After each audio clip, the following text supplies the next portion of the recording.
अस्सलाम वालेकुम जनाब, की हाल चाल है? ठीक हो? मैं जनाब तुहाडा अपना दोस्त भाई मोहम्मद ज़िया और मैं जनाब नाकाबिले बयान एक खुशी है जिदा मैं सोचा तुहाडे नाल इजहार कर दी जनाब। साडी अवामी हुकूमत आई है, महंगाई नूं जान दो।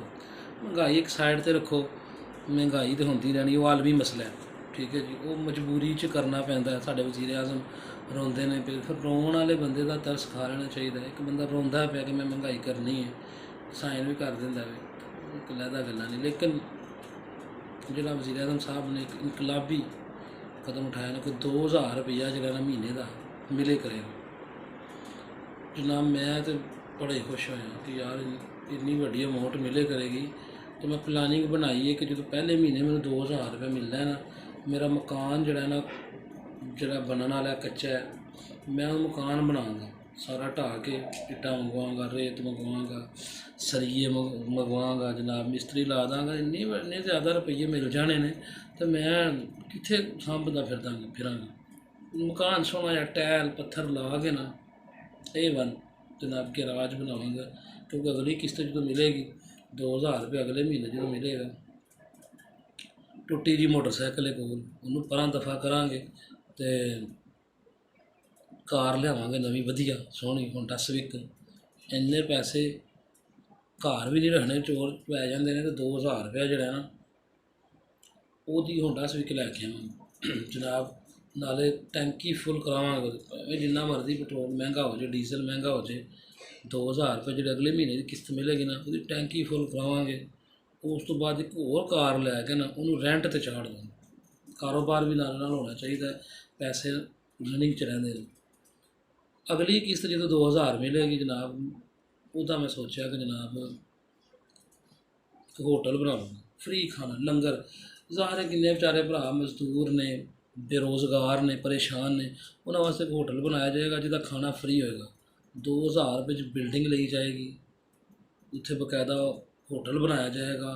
और फिर तनखावां ते जेह्ड़े मजदूर फारग होणगे इधर उधर फिरदे ने, उन्होंने कम ते लावांगा उत्थे, खाने शाने पक्कणगे, मजदूरी होएगी, काम चलेगा, होटल च बरकत हो जाएगी तो सिस्टम चल जाएगा।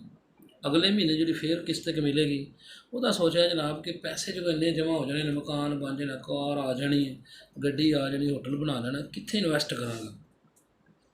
तो कर्जे हसना देना मैं, जेह्ड़े मेरे भरा दोस्त अहबाब भैनां बेरोज़गार ने, गुरबत का शिकार ने, परेशान ने, उन्होंने वास्ते प्लान बना लिया।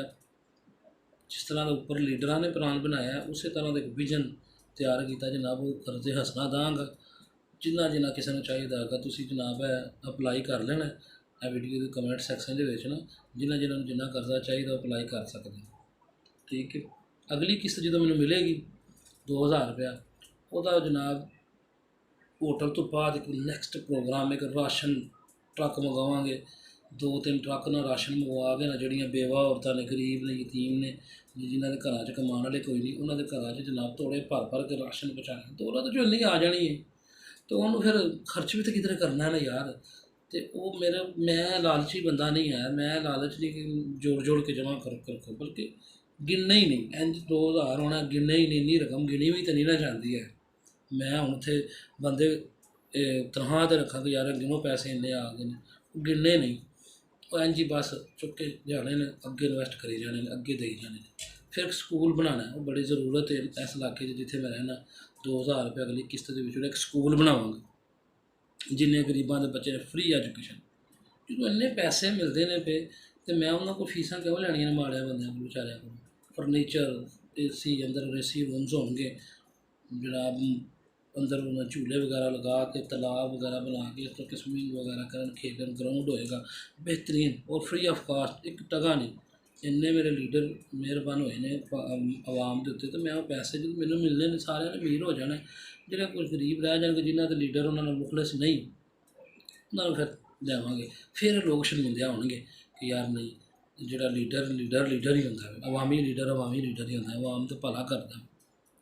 ਉਹਦੇ ਤੋਂ ਬਾਅਦ जनाब अगली किस्त का एक हस्पताल बनाना, क्योंकि संभड़ियाल एक बेहतरीन सहूलतां नाल मुज़य्यन हॉस्पिटल कोई नहीं, ताकि किसी को ना सियालकोट जाना पवे ना लाहौर जाना पवे जनाब। A1 A+ ग्रेड का हॉस्पिटल बनावांगे, ਉਹਦੇ 'ਚ ਹਰ ਕਿਸਮ ਦੀ ਮਸ਼ੀਨਰੀ ਦੀ ਸਹੂਲਤ ਮੌਜੂਦ ਹੋਏਗੀ। ਫ੍ਰੀ ਟੈਸਟ ਹੋਣਗੇ, ਫ੍ਰੀ ਜਨਾਬ ਦਵਾਈਆਂ ਦਿੱਤੀਆਂ ਜਾਣਗੀਆਂ। ਚਾਹੇ ਕਿਸੇ ਦਾ 1 ਲੱਖ ਰੁਪਏ ਦਾ ਖਰਚਾ ਹੋ ਜਾਏ, ਫ੍ਰੀ। 2000 ਰੁਪਇਆ ਹਰ ਇੱਕ ਰਕਮ ਹੁੰਦੀ ਹੈ, ਗਿਣਦਿਆਂ ਟਾਈਮ ਲੱਗਦਾ ਹੈ, ਖਰਚ ਕਰਨ ਲੱਗਾ ਵੀ ਟਾਈਮ ਚਾਹੀਦਾ ਵੇ।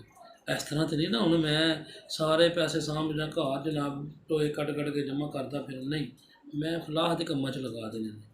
ਉਸ ਤੋਂ ਬਾਅਦ ਜਿਹੜਾ ਕੋਈ ਸੰਭੜਿਆਲ ਦੀ ਸੜਕਾਂ ਖਰਾਬ ਨੇ, ਸਿਆਲਕੋਟ ਵਾਲ ਜਿੰਨੇ ਰਸਤੇ ਇੱਧਰ ਹੁੰਦੇ ਨੇ, ਟਸਕੇ ਵਾਲੇ ਇੱਧਰ ਬੜਾ ਬਿੱਗ ਵਾਲੇ ਖਰਾਬ ਹੈ, ਠੀਕ ਹੈ ਜੀ, ਰਣਧੀਰ ਮੋੜ 'ਤੇ ਖਰਾਬ ਨੇ ਸੜਕਾਂ, ਠੀਕ ਕਰਵਾ ਦੇਣੇ ਨੇ ਸਾਰਾ ਜਨਾਬ।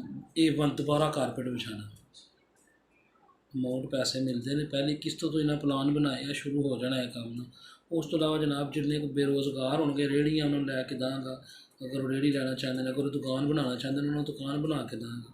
ਅਗਰ ਉਹ ਕੋਈ ਕੰਮ ਕਰਨਾ ਚਾਹੁੰਦੇ ਨੇ, ਅਗਰ ਕੋਈ ਬੀਬੀਆਂ ਭੈਣਾਂ ਉਹ ਹੋਰ ਕੰਮ ਕਰਨਾ ਚਾਹੁੰਦੀਆਂ ਨੇ, ਉਹਨਾਂ ਨੂੰ ਵੀ ਉਹ ਘਰਾਂ 'ਚ ਛੋਟਾ ਕਾਰੋਬਾਰ ਕਰਨਾ ਚਾਹੁੰਦੇ ਨੇ, ਉਹਨਾਂ ਨੂੰ ਵੀ ਕਰਵਾਵਾਂਗੇ। ਜਿੰਨਾ A to Z ਜਿੰਨਾ ਖਰਚਾ ਹੈ, ਕਿਧਰੇ ਨਲਕਾ ਲੱਗਣ ਵਾਲਾ, ਮੋਟਰ ਲੱਗਣ ਵਾਲੀ, ਕਿਧਰੇ ਫਿਲਟਰ ਪਲਾਂਟ ਲੱਗਣ ਵਾਲਾ ਵੇ, ਤੁਸੀਂ ਆਪਣੇ ਭਰਾ ਨਾਲ ਰਾਬਤਾ ਕਰਨਾ ਹੈ। ਮੇਰੇ ਵਜ਼ੀਰ ਆਜ਼ਮ ਸਾਹਿਬ ਜਿਹੜੇ ਨੇ ਨਾ, ਉਹਨਾਂ 2000 ਰੁਪਇਆ ਜਿਹੜਾ ਨਾ ਅਮਾਊਂਟ ਭੇਜ ਦਿੱਤੀ, ਠੀਕ ਹੈ ਨਾ। ਉਹ ਹਰ ਬੰਦੇ ਨੂੰ ਜਿਹੜਾ ਨਾ ਹੁਣ ਮਿਲੇ ਕਰੇਗੀ, ਅਤੇ ਅਮੀਰ ਕਬੀਰ ਹਰ ਬੰਦਾ ਹੋ ਜਾਏਗਾ।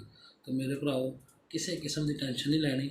ਪਾਕਿਸਤਾਨ ਤਰੱਕੀ ਦੀ ਤਰਫ ਗਾਮਜ਼ਨ। ਮਹਿੰਗਾਈ ਮਹਿਸੂਸ ਹੀ ਨਹੀਂ ਹੋਣੀ, ਇੰਨੀ ਤੁਹਾਨੂੰ ਏਡ ਗੌਰਮੈਂਟ ਦੀ ਤਰਫ ਮਿਲਣ ਲੱਗੀ ਹੈ। ਅਤੇ ਜਿਹਨੂੰ ਨਹੀਂ ਮਿਲਦੀ ਉਹ ਪਰੇਸ਼ਾਨ ਨਾ ਹੋ। ਕਮੈਂਟ ਦੇ ਵਿੱਚ ਜਨਾਬ ਆਪਣਾ ਨੰਬਰ ਸ਼ੰਬਰ ਰਾਬਤਾ ਸੈਂਡ ਕਰੋ ਮੈਨੂੰ। ਜੋ ਹੀ ਕਿਸ਼ਤਾਂ ਮਿਲਦੀਆਂ ਜਾਣਗੀਆਂ, ਮੈਂ ਮੇਰੇ ਭਰਾਓ ਤੁਹਾਡੇ 'ਤੇ ਖਰਚ ਕਰੀ ਜਾਣਾ। ਅਤੇ ਮਜ਼ੀਦ ਜਿਹੜਾ ਕੋਈ ਹੋਰ ਜ਼ਰੂਰੀਆਤ ਨੇ ਤੁਹਾਡੇ ਇਲਾਕੇ ਦੀਆਂ, ਤੁਹਾਡੇ ਮਸਾਇਲ ਨੇ ਘਰੇਲੂ, ਜੋ ਵੀ ਜਿਨ੍ਹਾਂ ਭੈਣਾਂ ਦੀਆਂ ਸ਼ਾਦੀਆਂ ਨਹੀਂ ਹੋ ਰਹੀਆਂ, ਭਰਾਵਾਂ ਦੀਆਂ ਸ਼ਾਦੀਆਂ ਨਹੀਂ ਹੋ, ਬਿਲਕੁਲ ਦਿਲ ਖੋਲ੍ਹ ਕੇ ਤੁਸੀਂ ਮੈਨੂੰ ਦੱਸੋ। ਪੈਸੇ ਆਪਣਾ ਆ ਹੀ ਜਾ ਰਹੇ ਨੇ ਜਨਾਬ, ਉਹ ਆ ਹੀ ਜਾਣੇ ਨੇ 2-2 ਹਜ਼ਾਰ ਰੁਪਇਆ ਕਰਕੇ, ਅਤੇ ਕਿੱਥੇ ਖਰਚ ਕਰਨੇ ਨੇ? ਤੁਹਾਡੇ 'ਤੇ ਖਰਚ ਕਰਨੇ ਨੇ ਮੇਰਾ ਭਰਾ, ਕਿੱਥੇ ਖੜਨੇ ਨੇ? ਤੁਸੀਂ ਜਨਾਬ ਜਿਹੜਾ ਨਾ ਸਾਰਾ ਕੁਛ ਐਡਰੈਸ ਵਗੈਰਾ ਕਮੈਂਟ ਕਰ ਦਿਓ, ਅਤੇ ਜਿਸ ਤਰ੍ਹਾਂ ਕਿਸ਼ਤਾਂ ਆਉਣਗੀਆਂ ਮੈਂ ਆਪਣੇ ਭਰਾਵਾਂ 'ਤੇ ਖਰਚ ਕਰਦਾ ਜਾਵਾਂਗਾ।